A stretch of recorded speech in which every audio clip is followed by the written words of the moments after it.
Hi friends, इस session में मैं कवर करूंगा क्यों प्राइस अप जाता है एंड डाउन जाता है। तो जब भी हम किसी कंपनी के या किसी शेयर के चार्ट को देखते हैं तो वहां पर आप नोटिस करोगे कि कभी प्राइस अप जा रहा है, कभी डाउन जा रहा है, कभी वो कंटिन्यूसली अप जाता रहता है, कभी वो कंटिन्यूसली डाउन आता रहता है। तो ये क्यों होता है? We need to understand that. Again, this video is for educational purpose. I am not motivating you और stopping you to work in the share market. इस वीडियो में मैं एक्सप्लेन करूंगा जो मेरी लर्निंग है while working on the share market. So इस video में हम लोग कवर करेंगे। अगर आप नोटिस करो इस चार्ट को, ये ब्रिटेनिया का चार्ट है। यहां पर कंटिन्यूस कभी प्राइस अप जा रहा है, कभी प्राइस डाउन भी आ रहा है, again up again down. But ऐसा क्यों हो रहा है? कभी प्राइस अप जाता है, कभी डाउन जाता है, ऐसा क्यों होता है? We need to understand that. तो एक बहुत सिंपल सा कंसेप्ट है जो हमें पता होना चाहिए। उसके बाद हम बेटर एनालिसिस कर पाएंगे किसी भी चार्ट की। और जब भी हमें एनालिसिस करनी होती है किसी भी चार्ट की या किसी कंपनी की, कंपनी के स्टॉक की, तो हमें ये पैटर्न समझ में आना चाहिए या हमें समझ में आना चाहिए कि प्राइस ऊपर गया तो क्यों गया।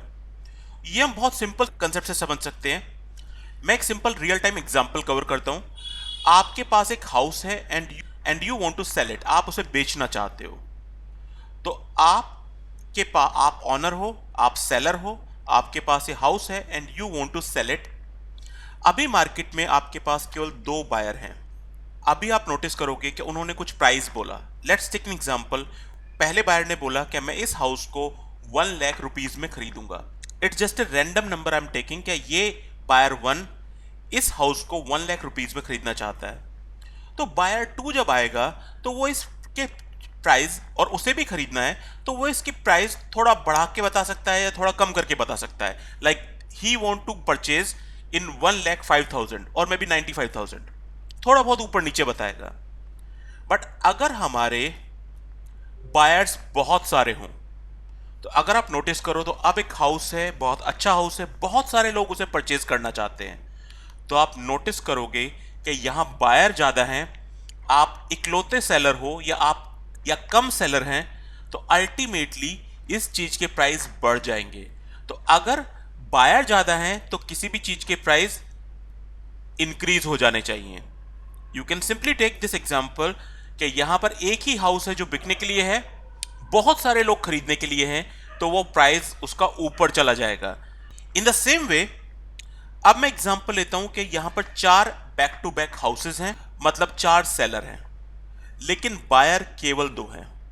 तो यहां पर अगर आप देखोगे तो सेलर ज्यादा हैं लेकिन बायर कम है। लोग बेचने वाले ज्यादा हैं लेकिन खरीदने वाले कम हैं। ऐसे केसेस में प्राइस नीचे आएगा। तो एक सिंपल रियल टाइम एग्जांपल है जिससे आप समझ सकते हो कि अगर बायर ज्यादा होंगे तो प्राइस ऊपर जाएगा, और अगर सेलर ज्यादा होंगे तो प्राइस नीचे आएगा। तो यहां पर बायर ज्यादा थे तो प्राइस ऊपर जा रहा है, और सेलर ज्यादा थे तो प्राइस नीचे जा रहा है। अब हम इसी चीज को स्टॉक के फॉर्मेट में समझते हैं। अभी मैं एग्जांपल लेता हूं कि कोई शेयर है जिसके प्राइस 100 रुपी है, और अभी एक ही बायर है और एक ही सेलर है, और मैं एग्जांपल लेता हूं कि हमारे पास एक ही शेयर है। तो अभी बायर और सेलर एग्री करते हैं, ओके 100 रुपीज वो सेल हो जाएगा, ना वो ऊपर जा रहा ना नीचे जाएगा। लेकिन अगर मेरे बायर इंक्रीज होने शुरू हो जाएं तो आप नोटिस करोगे कि यहां पर बायर इंक्रीज हो रहे हैं, सेलर कम है, तो ultimately price will go up. तो ऐसे ही अगर मैं नेक्स्ट स्लाइड में आपको बताऊं तो यहां पर एक एक सेलर है, price will be same. But अगर सेलर बढ़ गए लेकिन बायर कम है, ऐसे केस में प्राइस नीचे जाना शुरू हो जाएगा।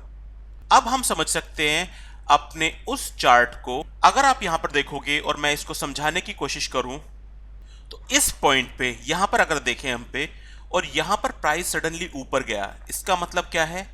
यहां पर बायर ज्यादा हैं और सेलर कम है, इसलिए प्राइस ऊपर गया। फिर सेलर और बायर आए और उनके बीच की फाइट हो रही है, लेकिन अगेन यहां तक फाइट होने के बाद अगेन बायर जीत गए, तो प्राइस फिर ऊपर चला गया।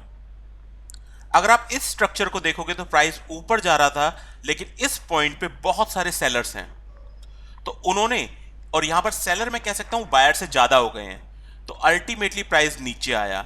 फिर यहां पर बायर और सेलर इक्वल हो गए हैं या ऑलमोस्ट इक्वल हैं, तो यहां पर फाइट चल रही है। और एक पॉइंट ऐसा आया जिसमें सेलर ज्यादा है, बायर कम हो गए हैं या बायर खत्म हो गए हैं, ultimately price is going down. So we can simply understand over here कि अगर बायर ज्यादा होंगे तो प्राइस ऊपर जाएगा और अगर सेलर ज्यादा होंगे तो प्राइस नीचे जाएगा। तो ये हमें कंसेप्ट समझना होगा।